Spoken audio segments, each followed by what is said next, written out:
தந்தை மகன் தூய ஆவியானவர் நாமத்தினாலே ஜெபிக்கின்றோம். ஆண்டவரே, இந்த நேரத்தை ஆசீர்வதிப்பீராக. கேட்டுக்கொண்டிருக்கிற அனைவரையும் ஆசீர்வதிப்பீராக. உடைய இரக்கத்துக்காக, உடைய அன்புக்காக, உடைய பாதுகாப்புக்காக நன்றி செலுத்துகின்றோம். ஆண்டவரே, நாங்கள் எந்த நிலையில் இருக்கின்றோமோ அந்த நிலையில் வருகின்றோம். எல்லா எண்ணங்களையும் நீர் அறிந்திருக்கின்றீர். எந்தெந்த காரியங்களை எந்தெந்த இடத்தில் நாங்கள் தவறுகின்றோமோ எல்லாவற்றையும் நீர் எங்களை உணர்த்து எங்களை மாற்றுவீராக. உண்மையான வாழ்வை எங்களுக்கு வாழும்படியான இரக்கத்தை தாரும், அறிவை தாரும், ஞானத்தை தாரும். பொய்யான வாழ்க்கை அல்லாமல் உண்மையான வாழ்க்கை வாழ்வதற்கான ஒரு ஆசீர்வாதத்தை எங்கள் அனைவருக்கும் தருவீராக. முதலாவதாக இந்த ஜபத்தை நீர் கேட்பீராக. நீர் எங்களோடு கூட இருப்பீராக. கேட்கின்ற அனைவரையும் நீர் சந்திப்பீராக. உமக்கு பிரியமானவர்களாய் மாற்றுவீராக, ஏற்றுக்கொள்வீராக, மன்னிப்பீராக. எங்கள் மேல் கரிசனையாயிருப்பீராக. நீ அன்பாகவே இருக்கிறீர் என்று வேதம் சொல்கின்றது. நாங்கள் உம்மை விட்டு விலகினாலும் நீர் எங்களோடு கூட இருக்கிறீர் என்று வேதம் உறுதிப்படுத்துகின்றது. உடைய வார்த்தைகள் உறுதிப்படுத்துகின்றது. எங்களுடைய எண்ணங்கள் உம்முடைய எண்ணங்கள் அல்ல. ஆண்டவரே, எங்களுக்குள்ளே இருக்கிற குற்ற உணர்வுகள் எல்லாவற்றையும் எடுத்து போடும். கிறிஸ்தவம் என்பது அன்பிலும் மன்னிப்பிலும் அடங்கியிருக்கின்றது. நீர் எங்களை அன்பு செய்கின்றீர், எங்களை மன்னிக்கின்றீர். அதுபோல எங்களுக்கும் அன்புள்ள இருதயத்தையும் மன்னிக்கின்ற இருதயத்தையும் எங்கள் ஒவ்வொருவருக்கும் தருவீராக. ஜீவனுள்ள வாழ்க்கை வாழும்படியாக, உண்மையான வாழ்க்கை வாழும்படியான ஒரு ஆசீர்வாதத்தை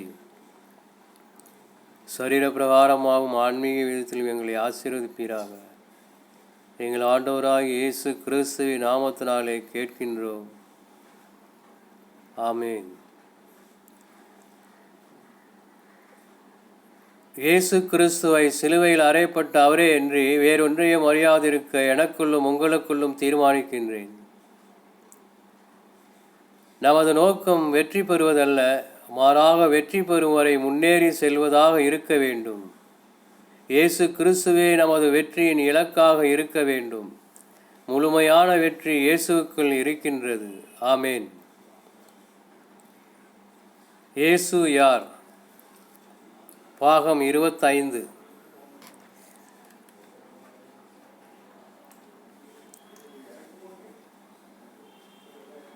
இன்றைக்கு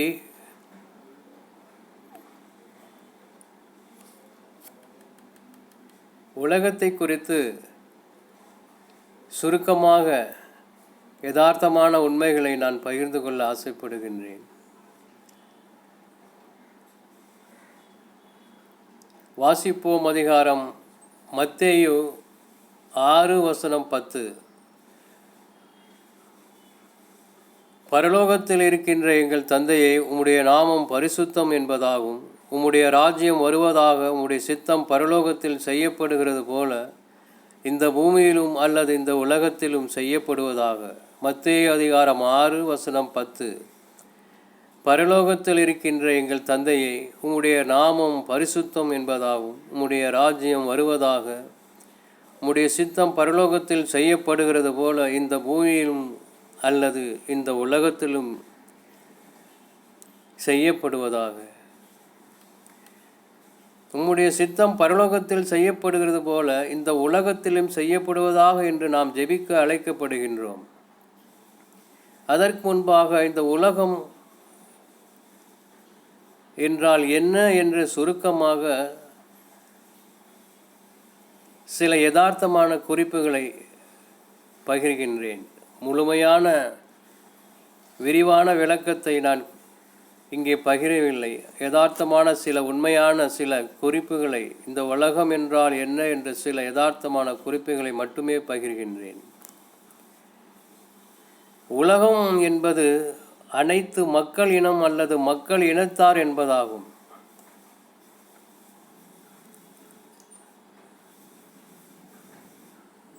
உலகம் என்பது அனைத்து மக்கள் இனம் அல்லது மக்கள் இனத்தார் என்பதாகும். அதாவது சுருக்கமாக சொல்ல வேண்டுமென்றால் உலகம் என்றால் மக்கள் என்கின்ற உருவக சொல்லாகும். இந்த உலகம் அல்லது மக்கள் அனைவரும் சட்டத்திற்கும் திட்டத்திற்கும் அதிகாரத்திற்கும் உட்பட்டதாகும். அதாவது சட்டம், திட்டம் மற்றும் அதிகாரம் என்கின்ற கட்டமைப்புக்குள் வாழ்வதற்கான ஒரு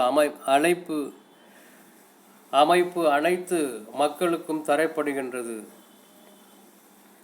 இந்த சட்டத்திட்டம் மற்றும் அதிகாரம் என்கின்ற கட்டமைப்புக்குள் வாழ தெரியாதவர்களும் மறுக்கின்றவர்களும் எதிர்க்கின்றவர்களும் தண்டிக்கப்படுகின்றனர், பாதிக்கப்படுகின்றனர், தவிக்கின்றனர், வறுமையில் வாடுகின்றனர். எல்லாவற்றுக்கும் மேலாக இந்த சட்டம், திட்டம் மற்றும் அதிகாரம் என்கின்ற கட்டமைப்புக்குள் வாழத் தெரியாமல் அறியாமையில் தங்களது வாழ்வையும் உயிரையும் இழந்து விடுகின்றனர். உலகம் என்பது மக்கள் என்று பொருள்படும். இந்த உலகம் அல்லது மக்கள் தங்களை ஆளுகை செய்வதற்கான ஒரு தலைவனை ஏற்படுத்தி கொள்கின்றனர். இந்த தலைவன் தான் உலகத்தை அல்லது மக்களை ஆளுகை செய்கின்றான். உலகம்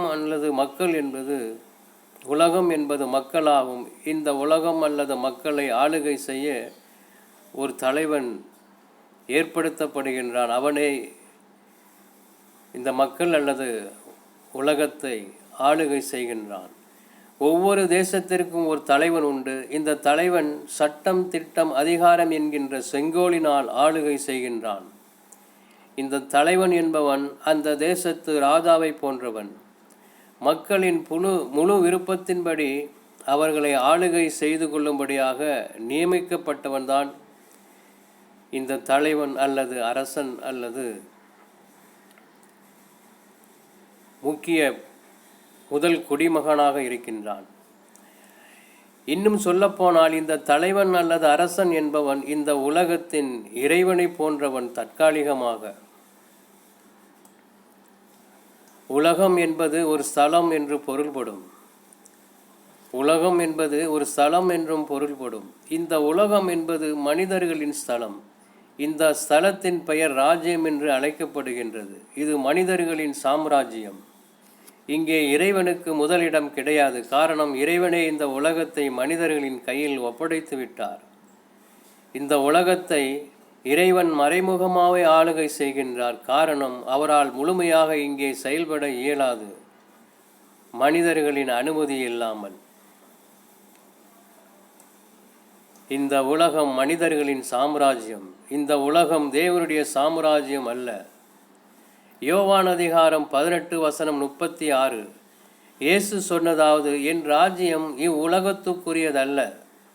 என் ராஜ்யம் இவ்வுலகத்துக்குரியதானால் நான் யூதரிடத்தில் ஒப்பு கொடுக்கப்படாதபடிக்கு என் காவலர்கள் போராடியிருப்பார்களே. இப்படி இருக்க என் ராஜ்யம் இவ்விடத்துக்கு உரியதல்ல, என் ராஜ்யம் இவ்வுலகத்துக்குரியதும் அல்ல என்கின்றார் இயேசு. யோவான் அதிகாரம் 18:36 இயேசு சொன்னதாவது, என் ராஜ்யம் இவ்வுலகத்துக்குரியதல்ல. என் ராஜ்யம் இவ்வுலகத்துக்குரியதானால் நான் யூதரிடத்தில் ஒப்பு கொடுக்காதபடிக்கு என் காவலர்கள் போராடியிருப்பார்கள். இப்படி இருக்க என் ராஜ்யம் இவ்விடத்திற்குரியதல்ல, இவ்வுலகத்துக்குரியதல்ல என்கின்றார் இயேசு. ஆம், இந்த உலகம் மனிதர்களின் சாம்ராஜ்யம். இந்த உலகம் தேவனுடைய சாம்ராஜ்யம் அல்ல.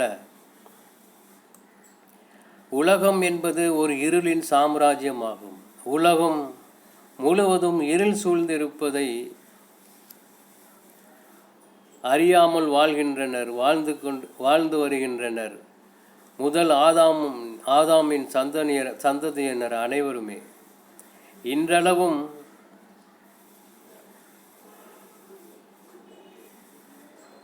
உலகம் முழுவதும் இருள் சூழ்ந்திருப்பதை அறியாமல் வாழ்ந்து வருகின்றனர். ஆதாம் தொடங்கி இன்றைய சந்ததியினர் அனைவருமே. கண்தான் உடலுக்கு விளக்கு. கண் நலமாயிருந்தால் உங்கள் உடல் முழுவதும் ஒளி பெற்றிருக்கும். கண் கெட்டு போனால் உடல் முழுவதும் இருளாயிருக்கும். உங்களுக்கு ஒளி தர வேண்டிய கண்களே இருளாயிருந்தால் இருள் எப்படி இருக்கும் என்பதே இந்த உலகம் ஒரு அடையாளமாகும். நமக்கு ஒளி தர வேண்டிய கண்களே இருளாயிருந்தார் இருள் எப்படியாக இருக்கும் என்பதே இந்த உலகம் நமக்கு ஒரு அடையாளமாகும். இந்த உலகம் இருளின் நிலையில் இருக்கின்றது. உலகம் என்பது சொல்வது போல மக்கள் என்பது பொருள்படும். உலகம் என்பது ஒரு சாம்ராஜ்யம். இந்த சாம்ராஜ்யம் இருளின் நிலையில் இருக்கின்றது. இங்கே ஒரு துளி வெளிச்சத்தை காண இயலாது. இங்கே ஒரு துளி வெளிச்சத்தையும் காண இயலாது. இயேசு சொல்கின்றார், இந்த உலகம் இருளில் கிடக்கின்றது, இருளால் சூழ்ந்திருக்கின்றது. இந்த இருளுக்கு தப்பித்தவர் ஒருவரும் இல்லை. இந்த இருளின் உலகத்தில் இங்கே நடக்கின்ற அனைத்தும் இருளில்தான் நடந்து வருகின்றது. இந்த இருளை போக்குவதற்காக மாயமான வெளிச்சத்தை பொய்யான நீதிகளாலும் பொய்யான தந்திரங்களாலும் பயன்படுத்தி வருகின்றனர். இந்த பொய்யான உலகம் இன்றளவும்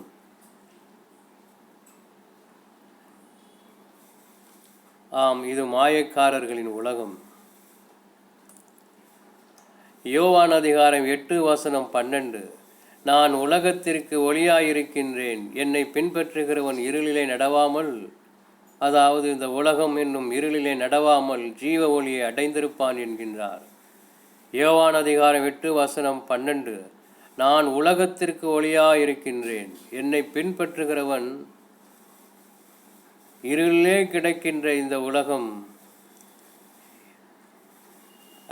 உலகத்தார் அனைவரும் அந்த இருளிலே நடவாமல்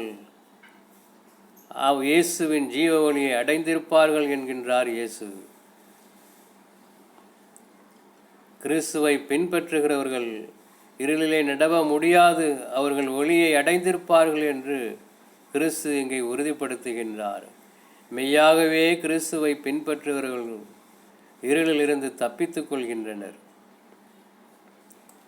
உலகம் என்பது ஒரு அடிமை வாழ்வாகும். இந்த உலகம் என்னும் மக்கள் அநேக காரியங்களுக்கு அடிமையாக இருக்கின்றனர். இந்த உலகம் என்னும் மக்கள், அதாவது உலகம் என்பது மக்கள், இந்த மக்கள் இந்த உலகம் அநேக காரியங்களுக்கு அடிமையாக இருக்கின்றது. அதேபோல் மக்கள் அடிமையாக இருக்கின்றனர். இருள் ஆழமானது மற்றும் கவர்ச்சியானது. ஆகவே இங்கே மனிதர்கள் அதிகமாக இந்த ஆழமான இருளாம் மற்றும் கவர்ச்சிகரமான இந்த உலகத்தில் அதிகமாக பாதிக்கப்படுவது உடல்களின் இச்சைகளும் இச்சை நிறைந்த பார்வைகளும் செல்வ செருக்கு என்கின்ற இந்த ஆழமான கவர்ச்சிகரமான இருளுக்கு அடிமையாக வாழ்ந்து வருகின்றனர் இன்றளவும்.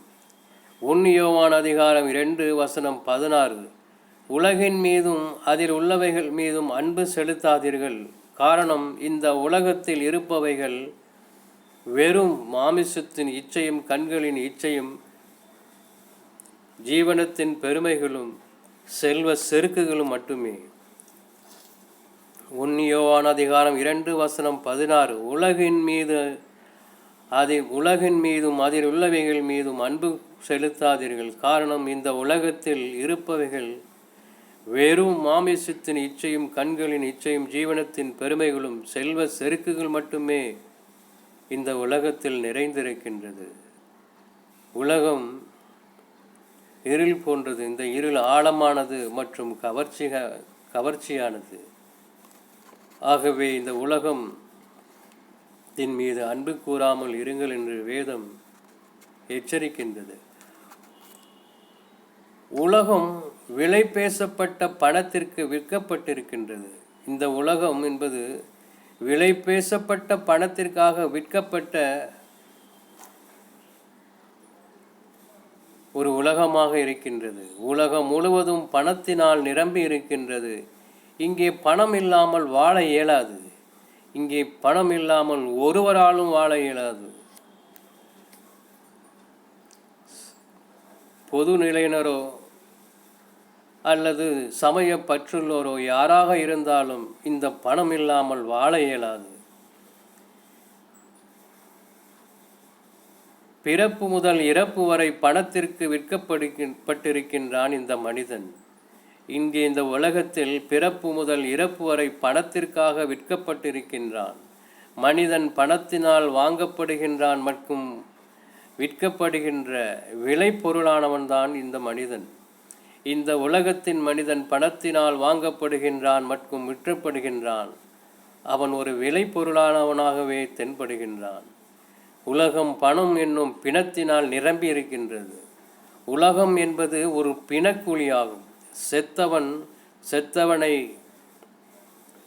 உலகம் என்னும் கல்லறையில் அடக்கம் செய்கின்றான். இங்கே செத்தவனை உலகம் என்னும் கல்லறையில் அடக்கம் செய்கின்றான். உலகம் என்னும் மக்கள் ஒரு நடமாடும் பிணத்தை போன்றவர்கள்.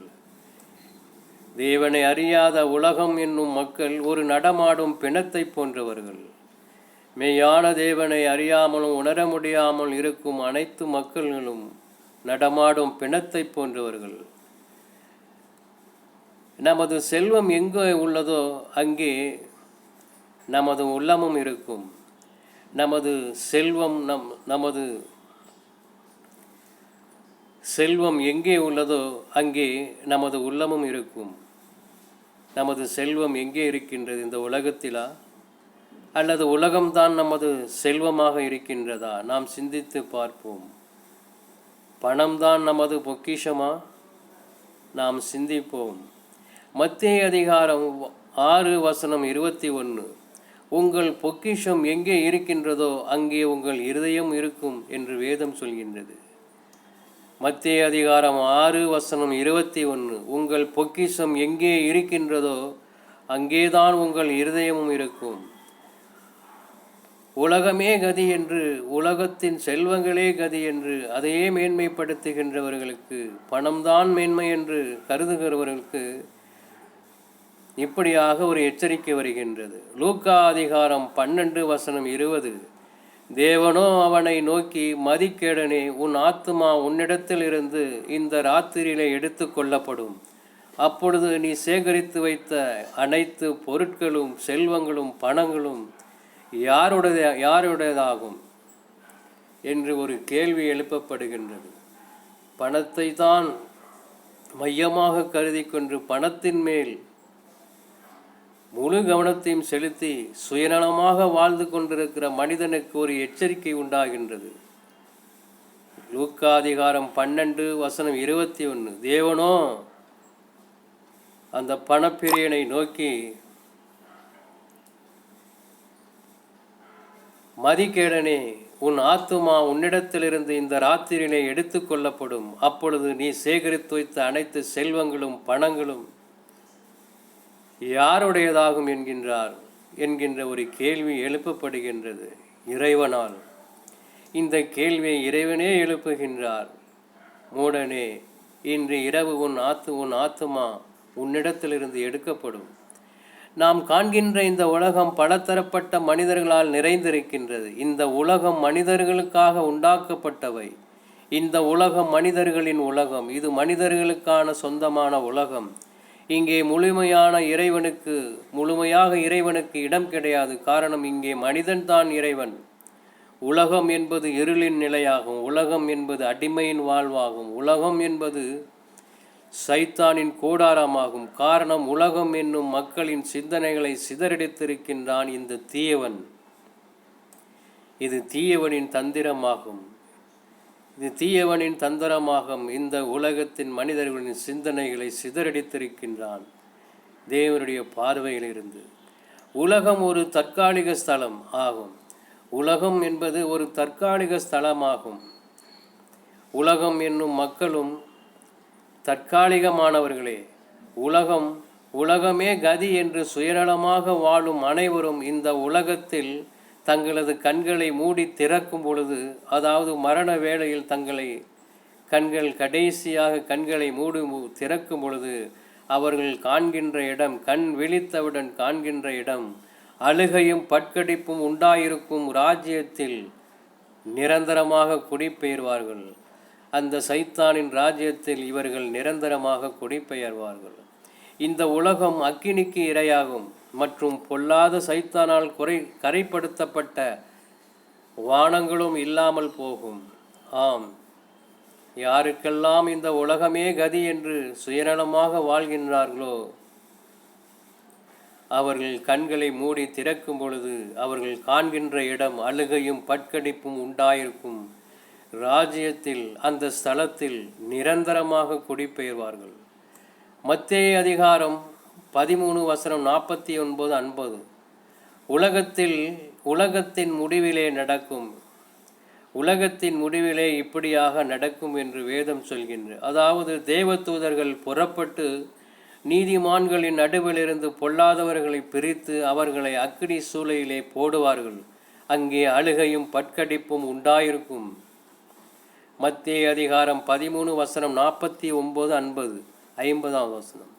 உலகத்தின் முடிவில் இப்படியாக நடக்கும்.